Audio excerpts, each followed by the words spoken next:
আলহামদুলিল্লাহি রাব্বিল আলামিন আসসালাতু ওয়াসসালামু আলা রাসূলিল কারীম ওয়া আলা আলিহি ওয়া সাহবিহি আজমাইন।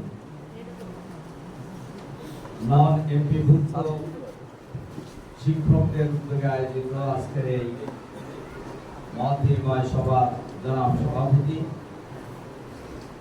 আজকের এই মতবিনিময় সভায় উপস্থিত আছেন বাংলাদেশ জামাত ইসলামীর কেন্দ্রীয় মজলিস শুরার অন্যতম সদস্য, সিরাজগঞ্জ জেলা জামাতের সম্মানিত আমির, আমাদের সকলের প্রিয় ভাই জননেতা জনাব অধ্যক্ষ মাওলানা শাহিনুর আলম সহ জামাত নেতৃবৃন্দ, নন এমপিভুক্ত শিক্ষকদের নেতৃবৃন্দ, সম্মানিত শিক্ষক ভাই ও বোনেরা, আসসালামু আলাইকুম ওয়া রাহমাতুল্লাহি ওয়া বারাকাতুহু।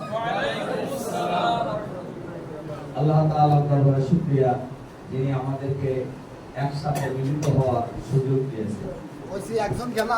সম্মানিত ভাই এবং বোনেরা, আমাদের সাবেক আমির, সাবেক ঢাকা বিশ্ববিদ্যালয় কেন্দ্রীয় ছাত্র সংস্থা ডাকসুর জিএস ভাষা সৈনিক অধ্যাপক গোলাম আজম নাম শুনছেন আপনি?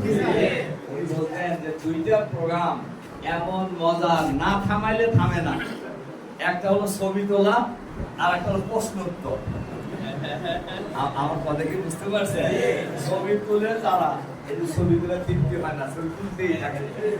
আর প্রশ্ন উত্তর প্রোগ্রাম হয়, প্রশ্ন কারোরই শেষ হয় না, একটার পর একটা বলতে থাকে। সম্মানিত, আর এখন তো এই ছবি তোলার কালচার ব্যাপক। আমরা জানি যে আমি তো দীর্ঘদিন কারাগারে ছিলাম। জেল থেকে বের হয়ে আপনার ওমরায় গিয়েছিলাম আমি এবং আমাদের আমির সাহেব। সাই করতেছি, সাফা মারায় যে দৌড় হয়, এই জায়গায় ছবি তোলার হাত থেকে বাঁচার কোনো উপায় নাই। মানে ছবি তোলাটা এখন এরকম একটা কালচার দেশ চালু হয়ে গেছে। সম্মানিত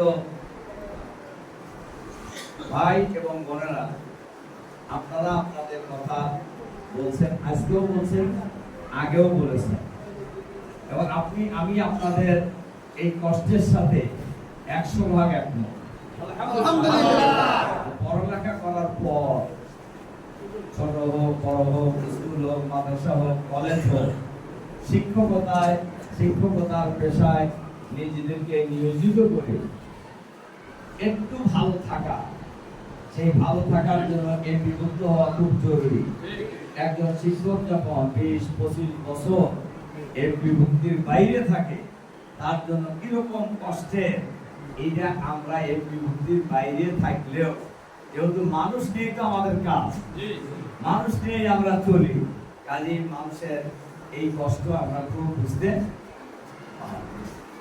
এজন্য আমি আগাগোড়াই ছাত্র জীবন থেকে মানুষের অধিকার আদায়ের ব্যাপারে আমি অবশ্য সোচ্চার ছিলাম। ছাত্রদের অধিকারের ব্যাপারে